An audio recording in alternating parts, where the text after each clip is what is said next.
So I take it the rights to Limp Bizkit's Nookie were too expensive? And they're already predicting their sin tally. In case you confused it with Bern, Idaho. Mullets were not in style in 1999. Jon Favreau's at a New Year's party but isn't picking up beautiful babies. Oh, wow. Hey, Tony. Up on the roof in 5 minutes. Tony is a dick to nerds. Chemically recoded. So this is basically the same research that Oscorp did in The Amazing Spider-Man? Happy is a dick to genetically engineered superplants. Giant holes on Tony's arm after the injection, and a miracle cloth wipes them away. So basically, Tony built a bunch of suits that can come to him as shown in the final battle scene, so what's the point in building the Mark 42 when he can just call up a suit from one of the other 40? He wanted a suit that came to him specifically in pieces? Seriously? Iron Patriot. Not sure if Iron Captain America or American Iron Man. Joan Rivers. Tony and Colonel Rhodes discuss important classified information in a bar. Gwyneth Paltrow. Happy's too stupid to know how to flip an iPad. Tony's security guard doesn't know how to use an iPad, but can research everything on the evil guy in less than 5 minutes of finding out about him. Movie suggests the iPhone could take a distinguishable image of a license plate from the entrance to the parking lot while the car is moving. A Shane Black movie set at Christmas?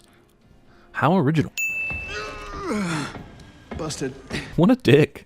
Tony Stark manages to change the phone in front of him to a significantly better phone just by being in its presence. When Tony is sending a holiday greeting to the Mandarin, he has sunglasses on, but then in the next shot from behind, he doesn't have any glasses on. Then they reappear in the next shot and he takes them off. Vertical video. Just saying. And I'm just saying you're a terrible extra. Good mic placement, dude. Haha, this guy only brought a pen and a pad. Tony Stark is a dick to phones. Car is pointed one way when he gets in, then leaves in the other direction. What are you doing? What's that over there? Boobs. Tony is able to make an exact copy of a crime scene that was not completely photographed or sketched. For an international superhero and weapons supplier, Tony Stark seems suspiciously lacking in the security department. I don't remember what I had for breakfast. Gluten-free waffles, sir. Tony Stark eats gluten-free waffles. Yes, Tony, great idea. Tell the bad guy exactly where you live so he can come after you. Actually, after being the Iron Man for so long, shouldn't the bad guy already know where he lives? Nobody who watches the US airspace for a living notices these suspicious, unauthorized helicopters armed with explosives making a dangerous beeline straight for Iron Man's house. The force of the explosion would definitely kill Tony when he hit the f***ing concrete wall. Man, if only there was some kind of protocol to activate all the other Iron Man suits to spring into action. Tony! Where the hell is S.H.I.E.L.D.? Tony Stark was underwater way longer than humanly possible. We are 5 miles outside of Rose Hill, Tennessee. Jarvis uses Apple Maps. Child character represents the intended age demographic. Which happens, dads leave. No need to be a pussy about it. Tony is a dick to kids. Tony gives a dangerous weapon to a little kid. I think that my boss is working for the Mandarin. Former lover turns out to be working for the bad guy cliche. Dora the Explorer watch. The only enemy that actually threatens to defeat Tony Stark is panic attacks. Discount Halle Berry. No one in this whole f***ing town recognizes the most famous man in the world. How the hell did Killian's soldiers find Stark in the middle of nowhere? While the extremist soldiers can heat up metal to near liquid states, their clothing remains completely unaffected. Ah, I see Tony Stark went to the Prometheus school of running away from things. Not even a half hour of screen time and he's already better than Carl Grimes. Turning paper upside down and it means something else cliche. Last time I went missing, if I remember correctly, you came looking for me. No, that was the other roadie. Discount Brian Austin Green. This tattoo. Villain kidnaps the hero's girl cliche.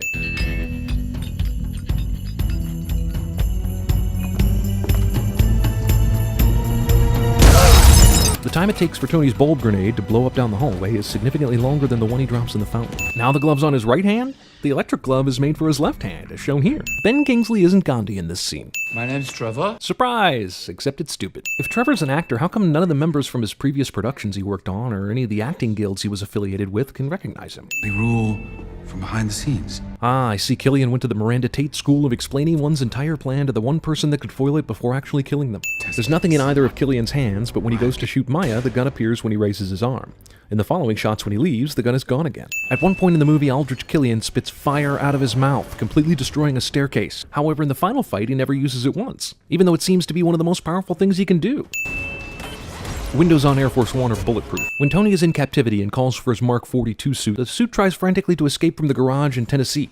Once it finally escapes, it only takes a few minutes for the suit to then reach him, meaning it must have been flying at something like 23,000 miles per hour. Yet when Tony is saving the people falling from Air Force One, he barely has the speed to reach all of them in time. Tony Stark's scar changes places during cuts. It's a chunky monkey. Chunky monkey?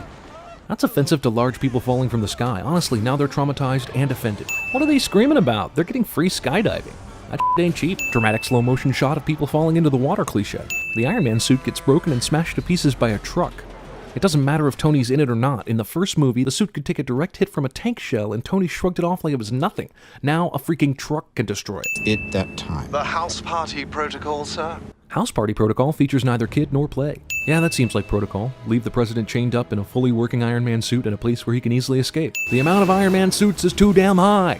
Badass gigantic suit making a f***ing awesome entrance, wrecks everything in its path, and then used to support the tower. Seriously? Oh yeah, that's awesome. Give me a suit, okay? Oh, I'm sorry, they're only coded to me. Yeah, and Pepper.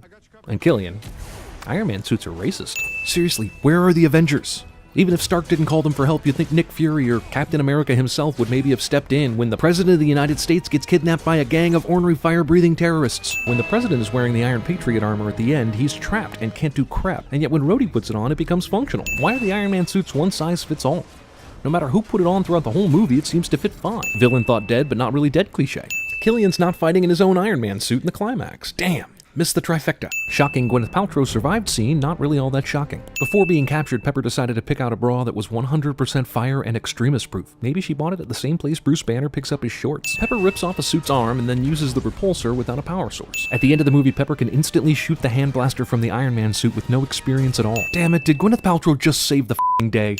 Scene does not include a thermonuclear lap dance. Stark orders Jarvis to blow up all the suits and then taps his ear as though he had an earpiece, even though he has nothing in his ear. But Jarvis still heard him. The clean slate protocol, sir? The clean slate protocol? The you can save the girlfriend or this important political character but not both? Well, this movie would be a Dark Knight ripoff if it wasn't already ripping off The Incredibles. So the armors all have fireworks in them? Why didn't the suit on Pepper's arm explode? Shouldn't that mean the Igor armor should be destroyed too and the tower should be falling down on them? Police take Trevor into custody instead of Shane Black. Great, Tony gets the shrapnel out of his chest. Now he just has to worry about living his life with a gaping hole where his sternum used to be. Yeah, it's totally cool to just hurl your leftover machinery into the ocean. Tony is a dick to the environment. Iron Man films still yet to talk about Tony's alcoholism. Tony is driving an Audi R8 e-tron, which is an electric car, and electric cars do not make that noise. No AC/DC in an Iron Man film. Way to rip off the Nolan Batman trilogy with the title of the movie showing up at the end, especially since Iron Man 1 and 2 didn't do this. The movie says, oh, you stayed for the end credit scene? F*** you.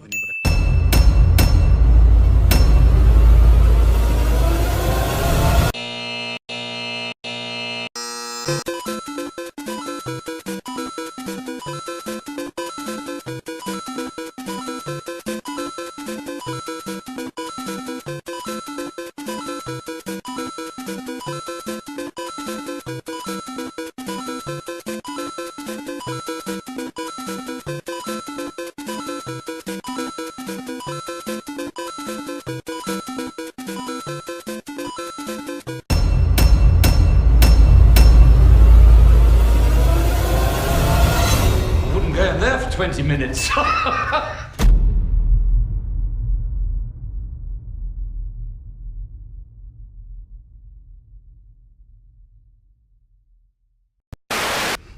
What are you gonna do to me? You'll see. You're zip-tied to a bed. Nowhere! Fly! You, sir, truly are Mr. Incredible. You know, I was right to idolize you. I always knew you were tough. But tricking the probe by hiding under the bones of another super? Oh, man! I'm still geeking out about it. You know who I am. You don't know where I am. I don't know who you are. I don't know what you want. Take it easy. Tommy. I see dead people. Level position has just been vacated. So which of you fine gentlemen would like to join our team?